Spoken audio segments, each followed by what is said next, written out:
August 17th will, of course, be a very, very good fight, as it will be Christian Mbilli taking on Sergey Derevanchenko.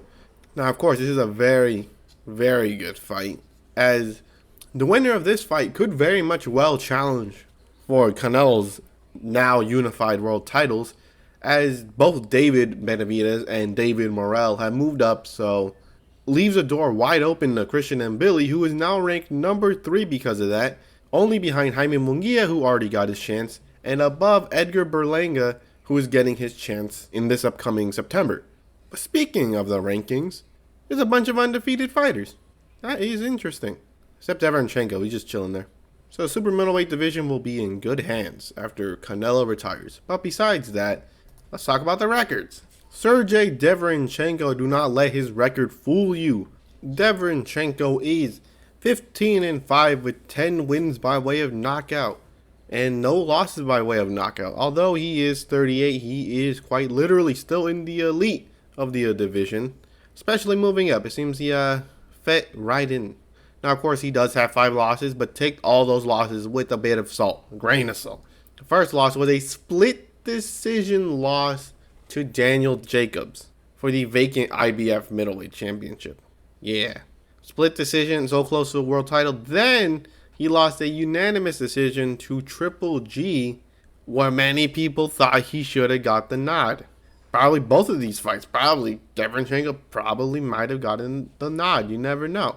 Both of them for a world title. His second chance, or third chance at this point, for a world title is against the very, very good Jermall Charlo. Unfortunately for that, really hard to make an argument that he should have got the fight. But after that, he fought the now WBC champion Carlos Adames, where he lost a majority decision in a very close fight. Then he lost to Jaime Munguia, who many people believe, including myself, should have got the nod. Although he did get dropped in the 12th round, I think he might have done more than enough to get the win. So all these losses are nothing but the elite of the division at the time, and or become the elite of the division later on, like Adames. Now, of course, he is coming off of a unanimous decision win against Vog Alexander, which is a common opponent for Mbilli and Derevanchenko. He did drop Alexander in round 8. Now, of course, you're saying 18-10, he couldn't stop him. No one can stop Alexander, or at least 2 people did, and it wasn't Derevanchenko. Well, was it Mbilli? No. Mbilli is 27-0 with 23 wins by way of knockout, 85% knockout ratio, coming off of a first round stoppage win over a 30-3-1 Mark Heffron. No offense to Mark Heffron. He's been stopped in every other loss, in every of his losses. So, no offense to him. He still stepped up. Fortunately, it was just a little bit too much. But he also could not have stopped Alexander. The difference is he fought Alexander 2 years before Derevanchenko. So that does help quite a bit, because Alexander did get a win in those 2 years. That's very nice. And of course, he does have some other, I would say, recognizable names. Damon Nicholson, who he did beat via knockout in the 4th round. But besides that, let's talk about the people that went to decision with him. Carlos Gongora, the former IBO champion. Now, of course, at this point, I think it might be coming to a 5-belt era. You never know, considering they keep saying, look at this former champion. It's an IBO champion. It's like, all right, whatever. But anyways, IBO champion is still somewhat a good thing, right? It's still a good thing. He went decision, although it was a lopsided win. Gongora is a very, very durable dude. He's fought goddamn bunch of power punchers, except his first loss. But his other 2 losses were to power punchers and wasn't really hurt. Of course, Vog Alexander is the other one. Once again, very hard to put down. The other one is Ronald Ellis. Now, of course, he's only been stopped twice, and that was to David Benavidez in the 11th round. By the way, the 11th round. He went 11 rounds with David Benavidez. That is good. And his latest loss, that being to Eric Banzignan, who is a very good power puncher and is looking to upset Jaime Munguia in their upcoming fight. The last decision win he won was against Huberto Ochoa, who he himself has only been stopped once. Of course, that being not Mbilli. That was to another guy who he has way less punches. Hold I don't know, something's fishy here. He lost, his only knockout loss was when he was back at 130. Yeah, I, I don't know, just whatever, right? But anywho, Mbilli, of course, is most likely next up if he wins, or whoever wins is obviously next up, as Mbilli is ranked number 3, only behind Jaime Munguia, who has already gotten his shot against Canelo, and above Edgar Berlanga, who has, well, is getting his shot in this upcoming September. Now, of course, there's another guy that's here that's a weird guy, that being Olis Iglesias, who's knocking a bunch of people out in like one round, so that's a little bit scary. But we don't talk about him. He's gonna go somewhere else. But anywho, this fight is a very interesting one because Derevanchenko has fought the better opponents, although lost to them. You could make an argument for at least 3 of his 5 losses that it should have gone to him. He should have been champion. Should have been regarded as a super elite fighter way before. But he is now getting his flowers, which is always nice. I mean, he kind of got his flowers beforehand, especially with the Triple G fight, but you get the point. You get the point, you know? Unfortunately for him, he has been in quite a bit of wars.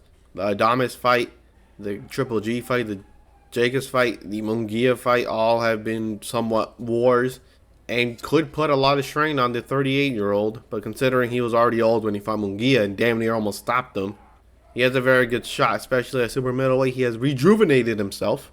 He has a lot more to give. I still think he has a little bit more miles in the tank. Is it enough to take out the absolute tank from France and Cameroon? Could be. Actually, could be. Because don't get me wrong, he has fought some good opponents. Obviously, Ronald Ellis, Vogue Alexander, somewhat. It's more there for rounds, you know. You want to know how your gas tank feels? Go fight Alexander. That dude's going the distance. Gongora, good fighter right there. Kind of good fighter, you know. And Demand and of course the other guys. Now, of course, he is a good puncher, body puncher, which will prove very handy against Derevanchenko, as he was dropped to the body against Munguia. The difference is Munguia has a lot more output than Mbilli. Mbilli has combos, don't get me wrong, but it's not at the same level as Munguia. But he does have quite a bit better defense than Munguia. So with that being said, enough dilly-dallying. I think, unfortunately, Derevanchenko's story finally ends here as he gets stopped in the 9th round via body shot against Christian Mbilli. But you never know. If anyone's able to upset the number 3 ranked super middleweight on BoxRec at the age of 38, it would be this guy. Because he has weird angles himself. He has good footwork, but his angles are like, I don't want to say, it's not as smooth as his other Ukrainian counterparts like Lomachenko or Usyk, but he still has angles nonetheless. This will be Mbilli's biggest step up to date, and it could very well be a step too far, but Derevanchenko has been in quite a bit of wars, and it's 38. So unfortunately, I don't think Derevanchenko has a lot to show anymore. I mean, I did say he had quite a bit more miles on the tank, but I think it's more for the early rounds, and then he got stopped in the 9th round via a body shot. And Mbilli, I think, is just a little bit too powerful, and I think he's fighting Derevanchenko at the right time, where he's coming off of a good loss in Munguia, where many people thought he should have won, so it looks way better on his record.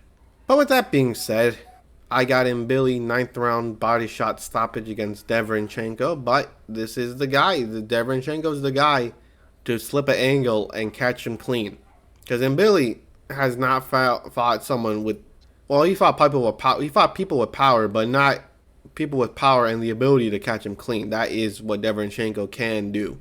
So if you're rooting for Derevanchenko, I do not blame you one bit. Although he is 38, he is, for some reason, he's a 38 who fights like a 33-year-old. He's just that type of guy. Unfortunately, I think he gets stopped. But I will be rooting for Derevanchenko. Like I said, very somewhat good chance at an upset. They do have it at somewhat close even fight in terms of the odds. Derevanchenko's plus 300. That's actually not that bad. Derevanchenko 38, but we'll be rooting for him. But anyway, enough dilly-dallying. Hope you enjoy this video. Got Christian Mbilli 9th round body shot stoppage. I don't want to see it, so the second it happens, I'm turning off my TV. But anywho, hope you enjoy this video, and I'll catch you in the next one.